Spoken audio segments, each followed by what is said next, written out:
quick before I get to him. This game is too simple. He just big. Now, 260, whatever, 6'8", 6'9".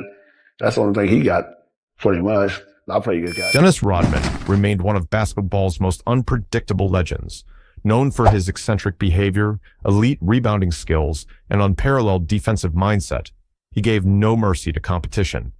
Yet, it wasn't just basketball that fueled his fiery clashes. It was a mix of personalities and dynamics. Let's dive into the 6 players Rodman seemed to clash with most, each story wrapped in rivalry and controversy. Shaquille O'Neal, the dominant force who couldn't escape Rodman's wrath. Shaq was an unstoppable force in the paint, a mountain of muscle towering over the competition. Rodman, on the other hand, thrived on being the ultimate disruptor. Despite the size difference, Rodman's defensive brilliance often turned their matchups into intense battles. Rodman loved the challenge of shutting down the big names, and with Shaq, he went all in, trash talk, and unrelenting physicality.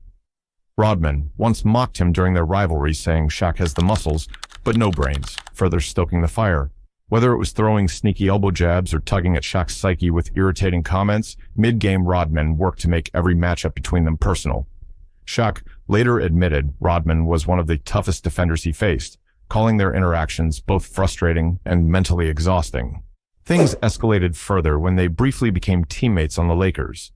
Shaq expressed his disdain for Rodman's unpredictable behavior, labeling him as a distraction and complaining that Rodman's off-court antics overshadowed the team's goals.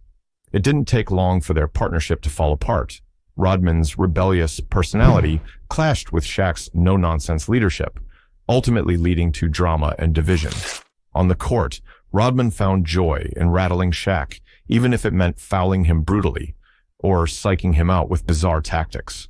Their rivalry displayed the relentless determination of Rodman, who refused to back down, even when facing the most dominant center of his era. No sportsmanship here, just unfiltered competition and high-octane drama. Their clashes remain legendary, showcasing why Rodman was adored for his grit and feared for his dirty tactics. Worst teammate, Dennis Rodman. He was a great player, but he made it hard. Larry Bird, the legend Rodman refused to bow to. When Rodman called Bird overrated and implied his fame was more about skin color than skill, the world of basketball was stunned. This controversial remark didn't just spark media uproar. It ignited a legacy of animosity between Rodman and Bird. The tension wasn't limited to words. On the court, Rodman seemed to take it upon himself to make Bird's life miserable during their matchups. Rodman made it clear that he didn't fear Bird's legendary status, whether it was diving for rebounds, swiping at passes, or delivering hard fouls. Rodman played each possession with an intensity that screamed, "I'm not here to bow down." Bird responded the only way a Hall of Famer could, by delivering jaw-dropping performances that left Rodman's teams scrambling to contain him. One of their most memorable clashes came during the playoffs, where Bird's Celtics dominated Rodman's Pistons. Frustrated by Bird's brilliance, Rodman doubled down on his comments, sparking nationwide debates about race and merit in sports. The backlash forced Rodman to issue public apologies, but the damage had already been done. Bird never forgave him, and their on-court interactions grew more explosive afterwards. Rodman often played with vengeance when facing Bird, determined to prove he could contain the sharpshooter. Yet, Bird's IQ and smooth style of play allowed him to outmaneuver Rodman's chaotic defensive tactics. The rivalry wasn't just about basketball, it was also about pride and legacy. As Bird's greatness continued to shine, Rodman's resentment remained fueling one of the NBA's most complex player dynamics. Rodman's refusal to bow to Bird elevated their encounters into legendary moments of drama and intensity. Their matchups told the story of a rebel trying to upset a basketball king, not just with defense, but with unrelenting fire. Karl Malone physical battles, feuds. When you think of NBA battles that felt more like heavyweight boxing matches, Rodman versus Karl Malone immediately comes to mind. Their rivalry wasn't just physical, it was personal. Rodman's Pistons faced Malone's Jazz in countless high-stakes games where the tension was palpable. Malone's powerful offensive game met Rodman's gritty defensive presence, creating matchups that were both thrilling and borderline aggressive. Rodman didn't just guard Malone, He made it his mission to disrupt him in every way possible. Whether it was trash talk or borderline dirty plays, Rodman worked to throw Malone off his rhythm. Malone, a tough competitor, didn't back down, often retaliating with his own physical brand of play. These battles felt like wars, with each possession taking on new levels of intensity. Their rivalry even spilled over into pro wrestling. In the late 90s, Rodman and Malone took their feud from the court to the ring, facing off in a scripted match for World Championship Wrestling.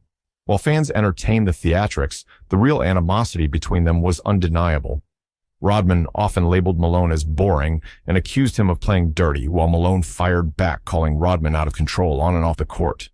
One playoff game epitomized their rivalry when Rodman relentlessly fouled Malone, sparking arguments and near fights that had the refs scrambling to keep order. For Rodman, it wasn't about just winning. It was about unsettling Malone, proving dominance over his rival. Yet Malone's strength and skill often made these battles an even match, with neither backing down. Their clashes weren't just basketball. They represented two fierce athletes fighting for supremacy. Alonzo Mourning The Button pushed too far. When Alonzo stepped onto a basketball court, he was all business. A commanding presence for the Miami Heat, Alonzo prided himself on playing hard, clean, and with integrity. But when he faced Rodman, things got messy. Fast. Rodman, the NBA's ultimate pest, never missed an opportunity to push Alonzo's buttons. The two battled heated playoff matchups that seemed more suited for a boxing ring than a basketball arena. Rodman consistently delivered physical fouls that bordered on outright malicious intent, leaving Alonzo frustrated and visibly enraged during games. For Rodman, it wasn't just about winning. It was personal. Psychological warfare was Rodman's bread and butter, and Alonzo often found himself a top target for trash talk and mind games. One particularly memorable incident involved Rodman teased Alonzo about his physique during a game, hinting that his muscles were for show since Alonzo couldn't outperform him. Alonzo snapped, reportedly calling Rodman a sick mother F word in a rare moment where he abandoned his calm demeanor.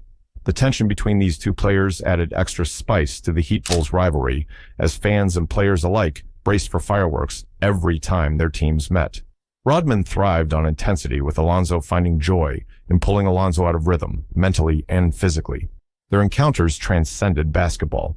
It became a battle of wills where Rodman exploited every opportunity to steal Alonzo's focus, whether through dirty screens or sarcastic quips. While Alonzo eventually earned his NBA title with Miami later in his career, the scars from his clashes with Rodman lingered in the minds of fans who witnessed their electric standoffs.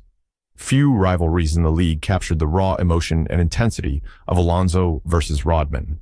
For Dennis, life on the court wasn't just about making rebounds or winning a game. It was an ongoing, ruthless, psychological chess match.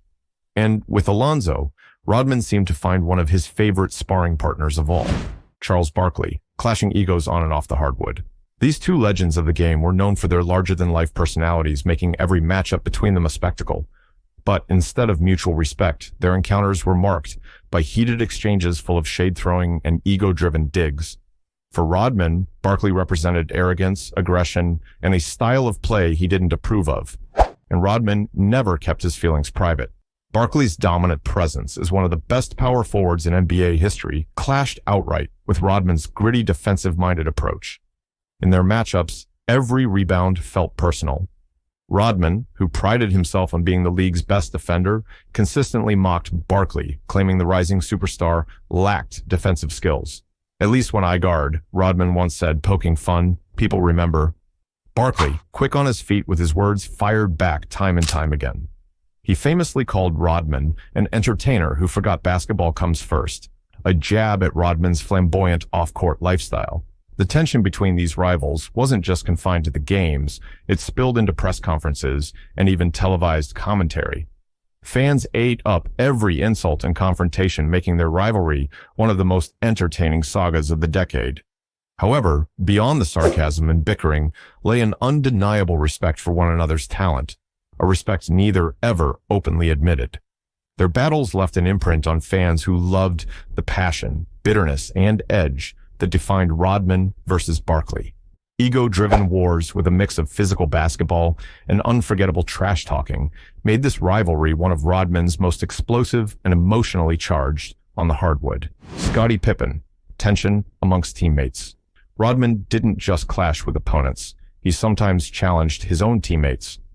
The spotlight often shined on Rodman's interactions with MJ, but some of his most intense clashes came with someone else in that same Chicago Bulls locker room, Scottie Pippen.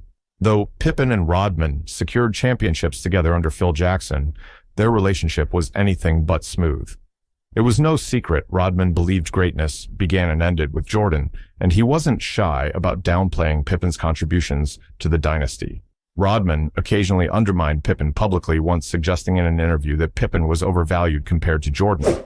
For Rodman, it wasn't just about stats. It was about dominance, and Rodman questioned whether Pippen had the fire to lead the team without Jordan. While these comments felt like classic Rodman antics, they created consistent friction within one of basketball's greatest dynasties. Rodman's chaos didn't stop there. He constantly challenged team dynamics, from play calls to locker room roles. While Jackson and Jordan largely tolerated Rodman's wild personality because of his rebounding and defensive prowess, Pippen was less patient. The tension between the two was apparent during practices and games, where Rodman often pushed back on Pippen's leadership decisions on the court. The real issue? Rodman thrived on chaos and unpredictability, while Pippen preferred structure and control, a divide that sometimes sparked subtle arguments during their time together. Despite these challenges, Pippen and Rodman still managed to find harmony when it mattered most, through winning championships together. Yet the underlying tension told a story of two players who respected each other's talents, but didn't fully understand each other outside basketball. Rodman remained the wild card and Pippen, the steady hand. Together, they helped form one of the most iconic teams ever, but the tension only added fuel to the dynasty's unforgettable legacy. Rodman's career was littered with rivalries that were equal parts entertaining and explosive.